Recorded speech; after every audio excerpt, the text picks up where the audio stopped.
اللهم صل وسلم على سيدنا محمد يا الله تنجينا بها من جميع الأقوال وتقضي لنا جميع الحاجات يا الله وتطهرنا بها من جميع السيئات وترفعنا عندك عند الدرجات وتبلغنا بها الصلاة من جميع الخيرات في الحياة وبعد الممات اللهم إني ضعيف وقويني فإني ذليل وعزني فإني فقير وأغنني يا أرحم الراحمين ربنا ظلمنا من أنفسنا وإن لم تغفر لنا لنكونن من الخاسرين ربنا هب لنا من أزواجنا وذريتنا قرة أعين واجعلنا للمتقين إماما ربنا لا تؤاخذنا إن نسينا أو أخطأنا ربنا ولا تحمل علينا إصرا كما حملته على الذين من قبلنا ربنا ولا تحملنا ما لا طاقة لنا به واعف عنا واغفر لنا وارحمنا فانصرنا أنت مولانا فانصرنا على القوم الكافرين ربنا تقبل منا إنك أنت السميع العليم وتب علينا إنك أنت التواب الرحيم وأدخلنا مع الأبرار يا الله يا عزيز يا غفار يا رب العالمين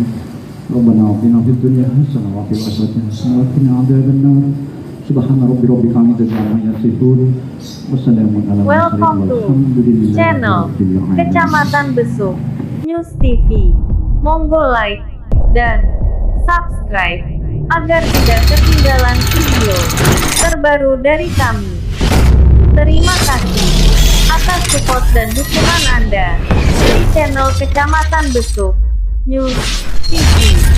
Tanya jawab berkaitan dengan masalah posyandu dan stunting yang sekiranya bisa bermanfaat kepada masyarakat desa Kecamatan Besuk. Apa langsung diskusi apa gimana ini Pak Camat? Monggo ya. Monggo kepada para ibu desa Kecamatan Besuk bisa beri waktu dulu 3 penanya. Mohon angkat tangan. Yang banyak monggo. Itu dari Partai Gerindra, domisilinya di Kalibutu, Terakan. Dan sebelahnya lagi adalah Pak Haji Asif dari Partai Nasdem, domisilinya di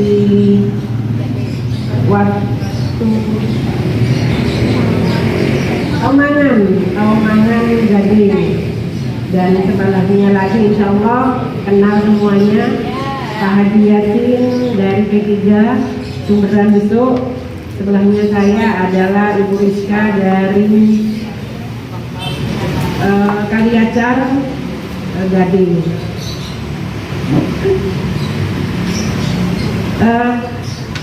Masalah stunting untuk saat ini betul-betul apa ya, semarak untuk harus mengambil langkah, terutama peran-peran ibu di segala sektor di desa. Ini bukan hanya kader aja. Memang ini adalah peran pemerintah yang memang harus dilaksanakan, betul-betul harus dilaksanakan. Strategi nasional percepatan penurunan stunting sebagaimana yang dimaksud ayat 1 bertujuan untuk menurunkan prevalensi stunting, meningkatkan kualitas penyiapan kehidupan berkeluarga. Sebenarnya saya mau membacakan tentang posyandu, tapi insya Allah ibu-ibu yang hadir di sini sudah lebih memahami apa itu posyandu karena sudah makanannya tiap hari. Jadi mungkin nanti lebih banyak kita diskusi, termasuk juga tentang stunting, bagaimana kita mencari jalan keluarnya yang harusnya dari target 2022 saya sentil sedikit ke yang tadi harusnya turun 3%, malah ternyata di Besuk naik 2 desa. Ini memang bukan hanya menjadi PR-nya jenengan selaku yang menjadi ujung tombaknya kita di bawah, tapi bagaimana pada hari ini kita berkumpul, kita menemukan diskusi, menemukan bukan hanya berbicara masalah, tapi mencari jalan keluarnya bagaimana sekiranya anak-anak kita itu menjadi anak bangsa yang berkualitas, tidak lagi stunting. Bagaimana caranya? Yaitu salah satunya dengan posyandu.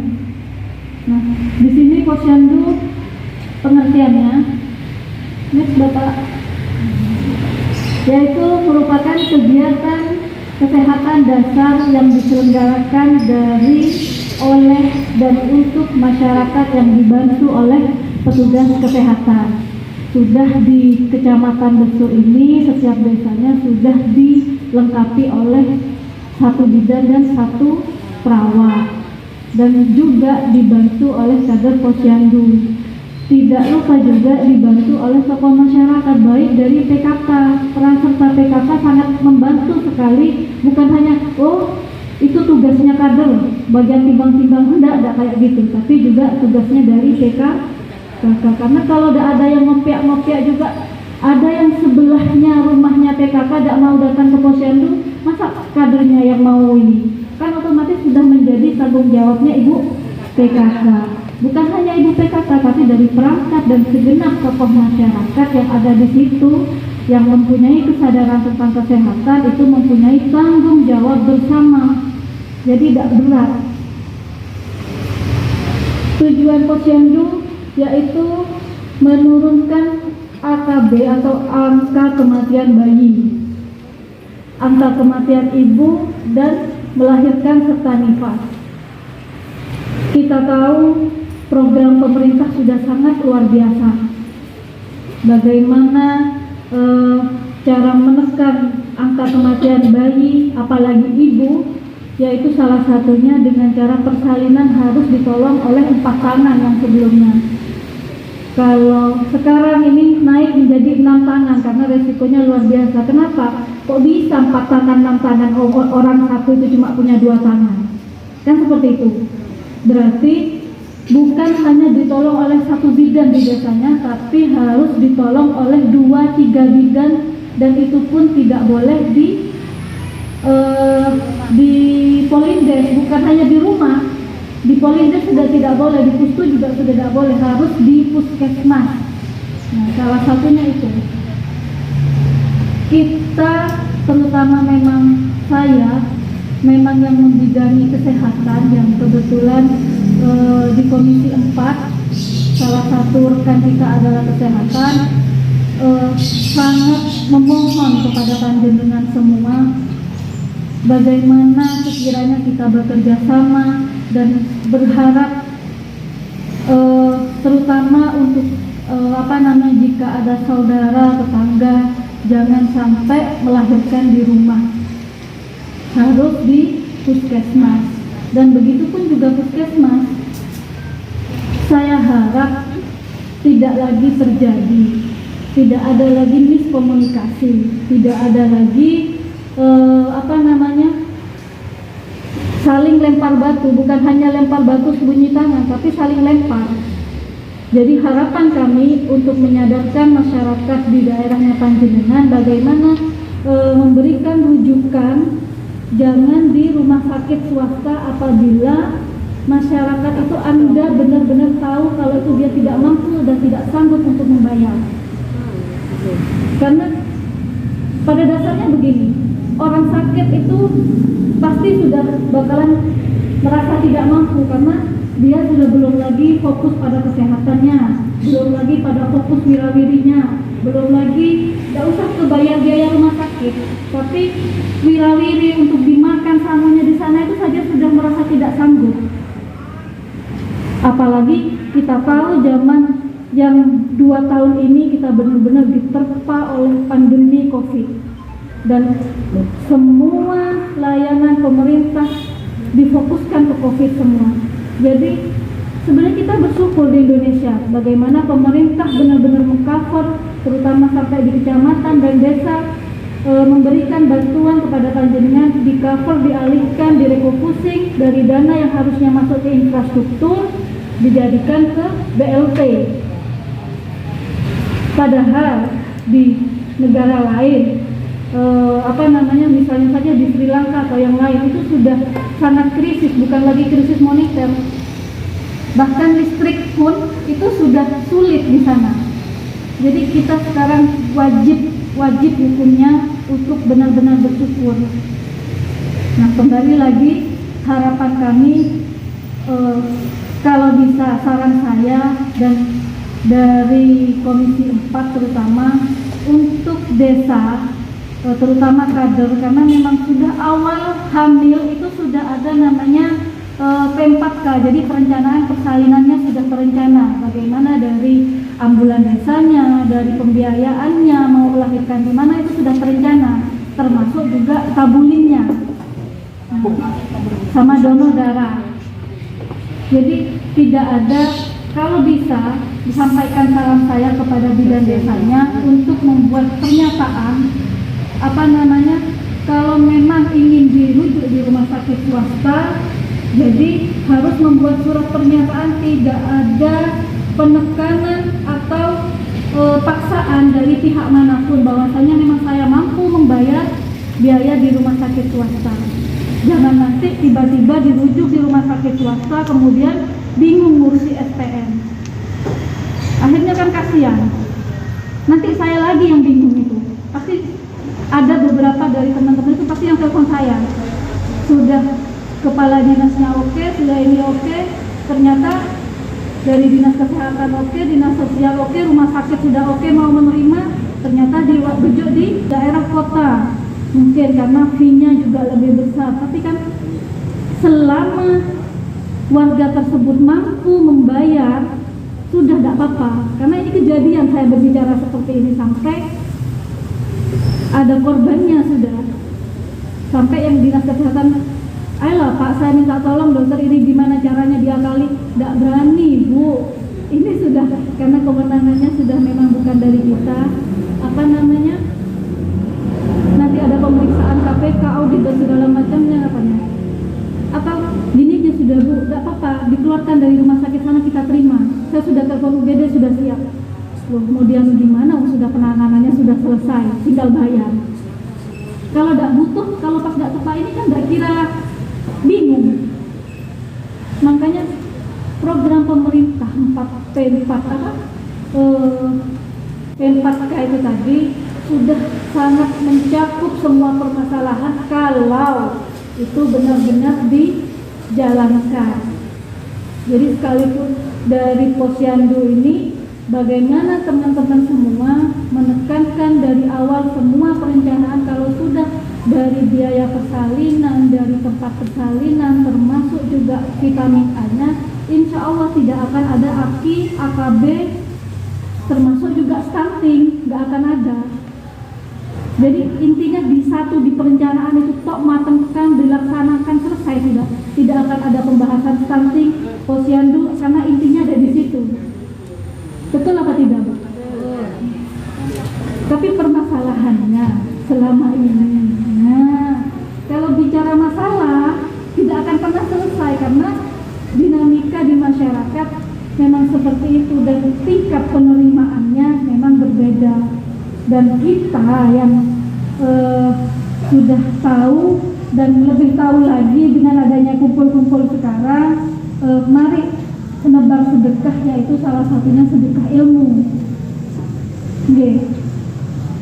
Dengan jenengan ngajak masyarakatnya, ayo ini didaftarkan, ayo ini donor darahnya siapa. Bukan hanya itu kan, nanti pakai modelnya siapa, pakai modelnya Pak Tinggi, tapi jangan Pak Tinggi terus, capek Pak Tingginya. Belum lagi yang samunya saya minta ke Pak Tinggi juga nanti. Di sini ada Bu Tinggi ya, minta ke Bu Tinggi. Bu Tingginya bingung buat belanjanya tiap hari, karena memang kondisi ekonomi sekarang itu luar biasa sulit. Muncan kali aja, camping sembungan itu lain. Nggak tahu kalau besok. Lain sangat sih. Pada kakak dewan kia, pada lain. Di sini kegiatan Pokok Posyandu sebenarnya sudah banyak yang ini, ada KIA, kesehatan ibu dan anak, KB-nya. Nah, KB ini juga penting. Kemudian next, Nah, kegiatan posyandu yaitu salah satunya pemberian pendamping ASI dan vitamin A. Ini yang Agustus sudah semua ya vitamin A-nya. Dan untuk pendamping ASI-nya sudah alhamdulillah desa terutama benar-benar memperhatikan dan menyisihkan anggarannya. Bukan hanya menyisihkan, sebenarnya memang dari kewajiban desa itu untuk memprioritaskan kesehatan. Lanjut lagi biar ada banyak-banyak. Nah, manfaat posyandu sudah dibahas tadi di awal. Langsung KMS, apa masih ada dari ibu kader yang belum bisa ngisi KMS? Sudah bisa ya? Nanti kan ada yang ngajar. Lanjut lagi. Kemudian ini yang penting juga faktor-faktor yang mempengaruhi kedatangan ibu di posyandu. Yang pertama tadi kita sudah bahas pengetahuannya, karena takut disuntik, takut anaknya sakit. Karena kan faktor ketakutan saja, faktor tidak tahu kalau manfaatnya itu jauh lebih besar. Yang bidan yang jenengan bawa itu, box itu, vaksin itu nilainya jutaan rupiah. Kalau sampean tahu, sekali suntik BCG saja misal, yang satu kali suntik itu dulu zaman 2018 lah mungkin ya, itu sekali suntik 500.000. Kalau sampean mau imunisasi anaknya pas bayar 500.000, mau enggak kira-kira? Enak. Nah, makanya. Tapi kalau jenengan edukasi, ini loh mahal obatnya, ini loh penting obatnya. BCG buat apa? Buat mencegah apa? Nah, TBC biar enggak batuk pejah. Terus misalnya juga difteri itu paling enggak 300.000, sudah berapa? Sekali suntik, bukan satu botol loh ya, satu kali suntik. Sedangkan satu botol itu nilainya dosisnya untuk beberapa orang. Pas dengan tidak datang, tidak tahu, ibu-ibu tetangganya panjenengan, karena jenengan sudah capek mau ngasih tahu, akhirnya terbuang, rugi berapa sudah?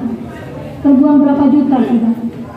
Saking itu pun kebeli gemen, kebeli terong, oleh sesuatu mas. Uangnya beli vaksin ini oleh sedikit lah, kendel, itu untuk sisa. Tapi kan manfaatnya pendekatan nilai ketabung.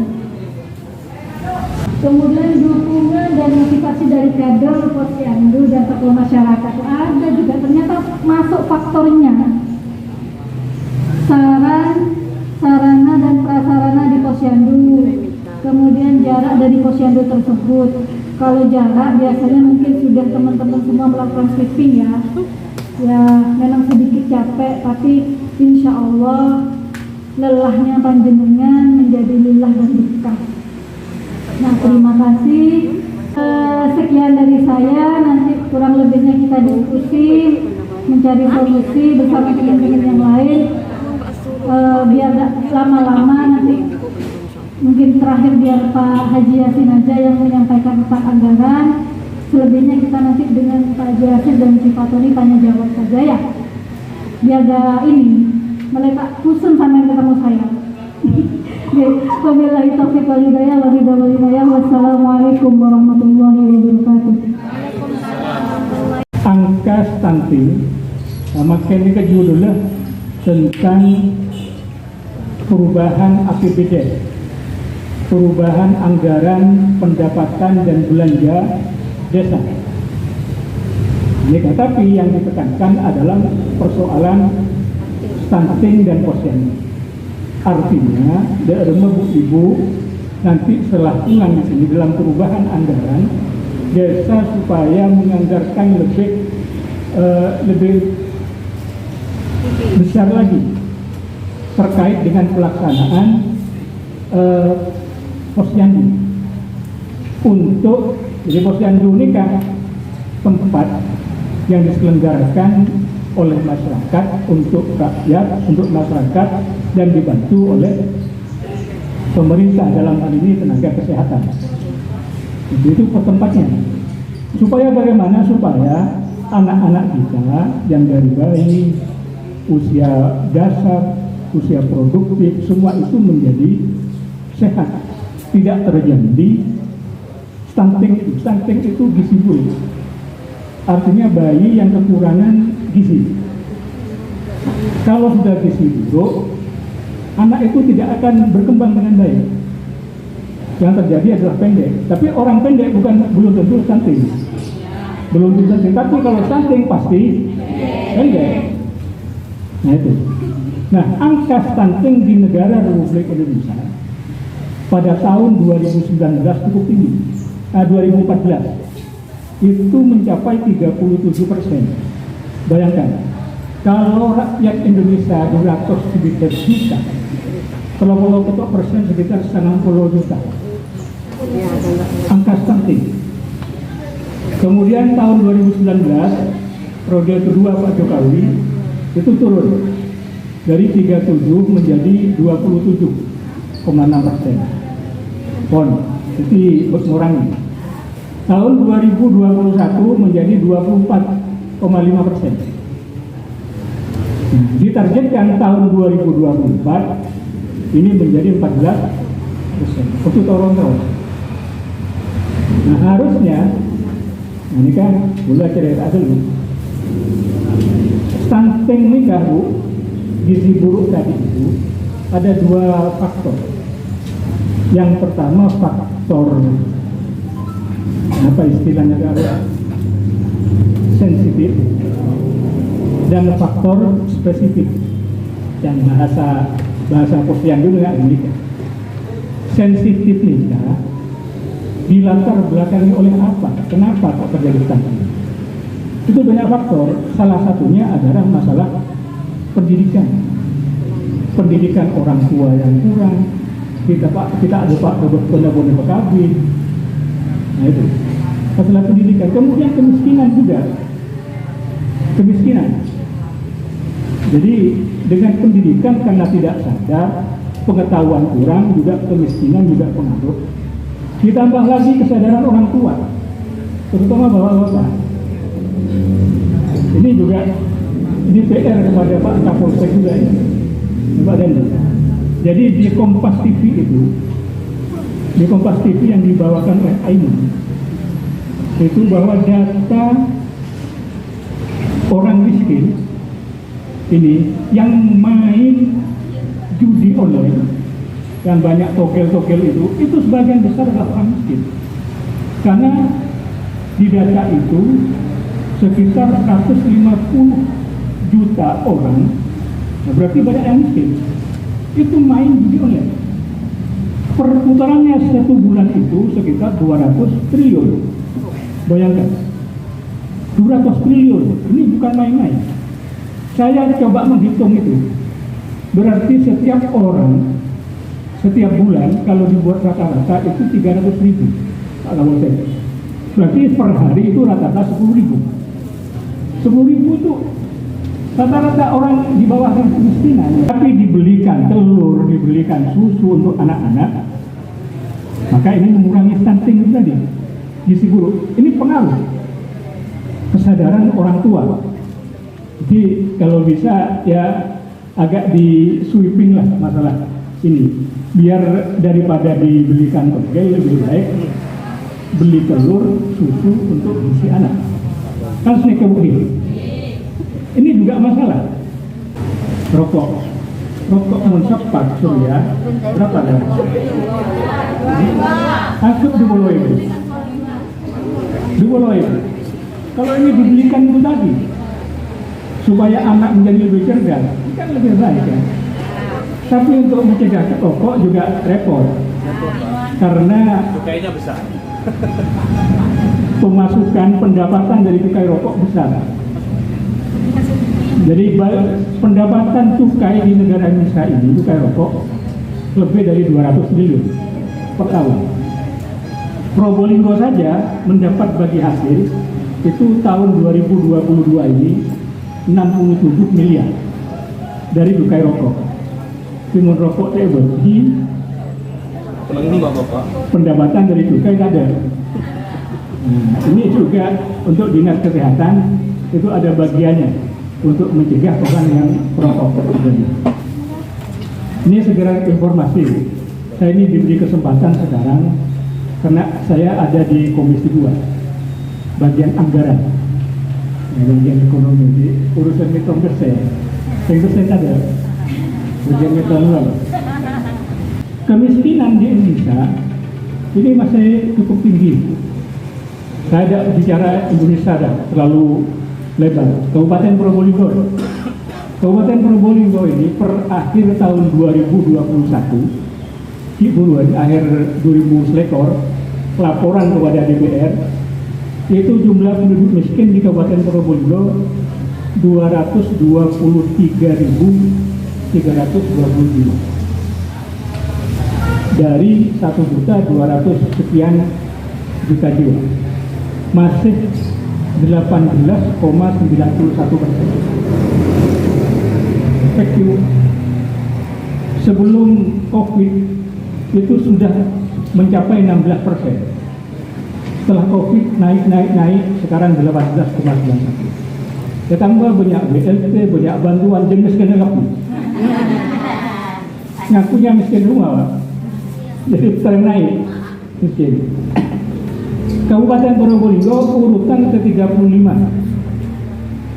termiskin dari 39 kabupaten kota se-Jawa Timur. 35 dari 30 mocet ke Bogor.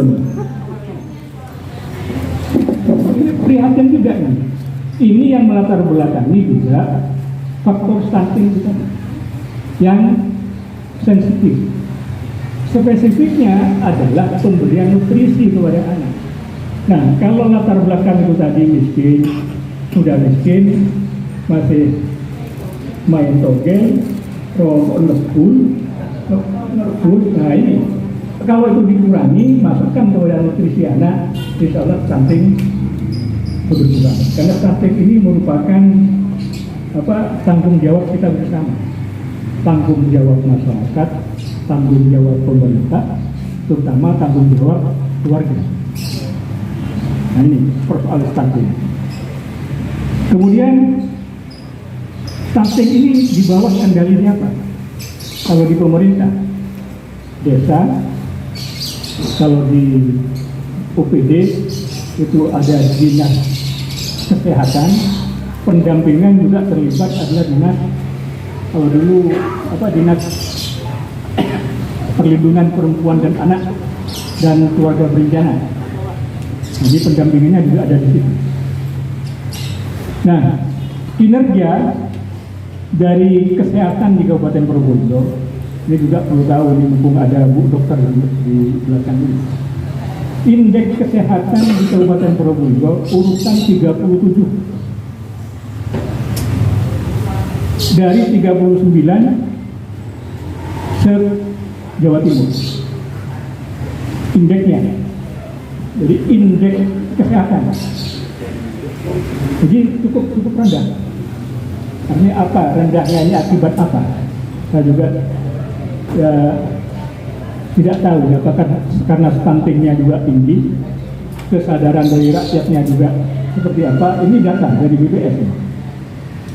Kemudian stunting di Kabupaten Probolinggo ini 23,5%. Urutan ke-15 ini gandengan tengah-tengah. Urutan 15 se-kabupaten kota Jawa Timur. Urutan 15 untuk stuntingnya. Untuk balita dengan gizi buruk itu ada 2.150 kasus. Ini urutan ke-6. Urutan ke-6 terbanyak se-Jawa Timur. Balita. Nah, ibu-ibu dan bapak yang saya hormati, kalau melihat anggaran, kalau melihat data anggaran, nah ini masuk ke anggaran. Saya tidak melihat anggaran desa. Desa tergantung pada kepala desa dan BPD bagaimana merencanakan. Saya melihat anggaran di kabupaten. anggaran di dinas kesehatan itu terbesar nomor 2 setelah dinas pendidikan. Tahun 2022 setelah perubahan, APBD atau belanja kabupaten ini sekitar 2,6 triliun. Anggaran untuk kesehatan itu 300 kurang lebih lebih dari 300 triliun, 300 miliar, sekitar 14 sekian persen. Banyak kalau 100 miliar itu. Mereka berdiri berjalan langsung ini. Non, bengong pun besar 300 miliar. Ya, seharusnya kalau melihat anggaran ini tidak ada stunting di Kabupaten Bengkulu, tidak ada gizi buruk di Kabupaten Bengkulu. Nah ini 300 miliar. Ini akan saya bacakan ini. Mak reoningnya, ini kan. Ini artinya dukungan dari pemerintah untuk kesehatan. Dimulai dari hamil sampai lahir sudah dianggarkan ini. Jadi anggaran untuk dinas kesehatan 300 miliar 831 juta. Nomor hitung ada program pemenuhan upaya kesehatan perorangan dan upaya kesehatan masyarakat yang disebut dengan UKP dan UKM. Ini angkanya 102 miliar lebih, cukup tinggi anggarannya. Nah, dari 102 itu ada kegiatan penyediaan fasilitas pelayanan kesehatan untuk UKM dan UKP itu 22,5 miliar untuk pengembangan fasilitas kesehatan, rehabilitasi dan pemeliharaan puskesmas, pengadaan prasarana dukungan fasilitas pelayanan kesehatan, pengadaan alat kesehatan, pengadaan obat, vaksin. Pengadaan obat dan vaksin ini aja sudah 3,4 miliar. Perubahan sisa bulan ini, jadi September, Oktober, November, Desember, 4 bulan ini sudah 3 miliar dan lain-lain. Tuh, gue kan membaca anggarannya konsum, dan ini setiap tahun hampir sama ini anggarannya. Setiap tahun, seharusnya tidak ada yang sakit, tidak ada yang sakit. Nah, kemudian penyediaan layanan kesehatan untuk UKM dan UKP rujukan ini 78 miliar. Di antaranya apa? Ini biar tahu juga. Pengelolaan pelayanan kesehatan ibu hamil. Ini anggarannya 6 miliar, 4.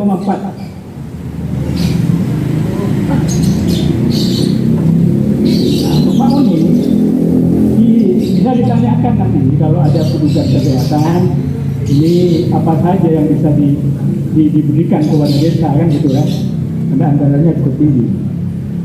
Kemudian pengelolaan pelayanan kesehatan ibu bersalin itu 632 juta. Pengelolaan pelayanan kesehatan bayi baru lahir ini sudah dianggarkan. Ini yang baru lahir, ini tidak terlalu banyak, hanya 289 juta. Sekian. Yang punya gaji berapa sebelum berusaha juta.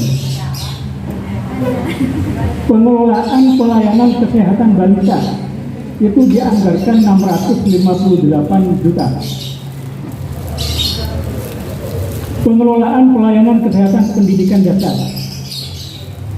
umur 6 tahun sampai 12 tahun pendidikan dasar itu tidak dianggarkan, itu sebesar 1,2 miliar. Enggak, kalau jerahan gue juga belum juga. Nah ini kan pengelolaan pelayanan kesehatan gizi itu dinas kesehatan sudah menganggarkan sebesar 9,5 miliar dibahas di DPRD.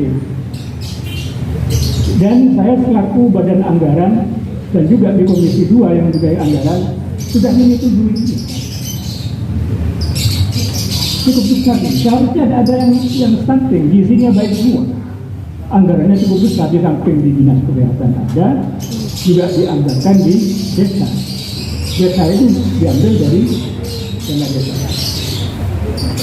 Nah, ini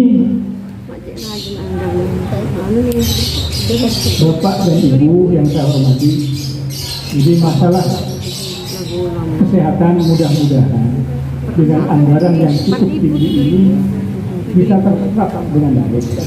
Karena laporan di tahun 2021 yang kami terima dari anggaran 300 miliar itu masih ada sisa sekitar 150 miliar, tapi hanya 50% yang terserap. Artinya dana ini banyak yang tidak dimanfaatkan. Kan eman kan kalau tidak dipakai ya. Nah, ini juga nanti akan biar diteruskan oleh Bu Rizka di Komisi 4 bagian kesehatan. Jadi anggarannya ini sudah saya bocorkan ini, biar tidak lagi kenapa ini kok tidak terserap dengan baik. Nah, ini masalah anggaran. Saya kira saya tidak saya tidak akan membacakan semua kegiatan di sini, hanya yang penting-penting yang ada kaitannya dengan stunting dan posyandu yang dianggarkan di Dinas Kesehatan. Mudah-mudahan ini bisa bersinergi dengan baik antara pemerintah kabupaten dengan kecamatan juga dengan pemerintah desa dan seterusnya. Dan stunting ini tidak meningkat lagi Pak Camat. Kalau dulu 2 desa, sekarang sudah 4 desa. Nah, ini kan harusnya jadi 1 kok jadi 4. Nah, ini perlu dievaluasi bersama. Inilah ibu-ibu yang saya hormati yang bisa saya sampaikan terkait dengan penganggaran masalah stunting ini, kaitannya dengan stunting. Dimohon nanti kepada kepala desa yang bersangkutan agar anggaran untuk posyandu dan penanganan kesehatan ini bisa ditingkatkan menjadi prioritas. Karena ini urusan wajib, sama dengan di pemerintah kabupaten, urusan wajib itu pendidikan dan kesehatan. Sehingga anggarannya, ketentuan menurut Undang-Undang Dasar, pendidikan itu paling rendah 20%. Kalau kesehatan paling rendah 10%. Di Probolinggo sudah lebih, 14,5%.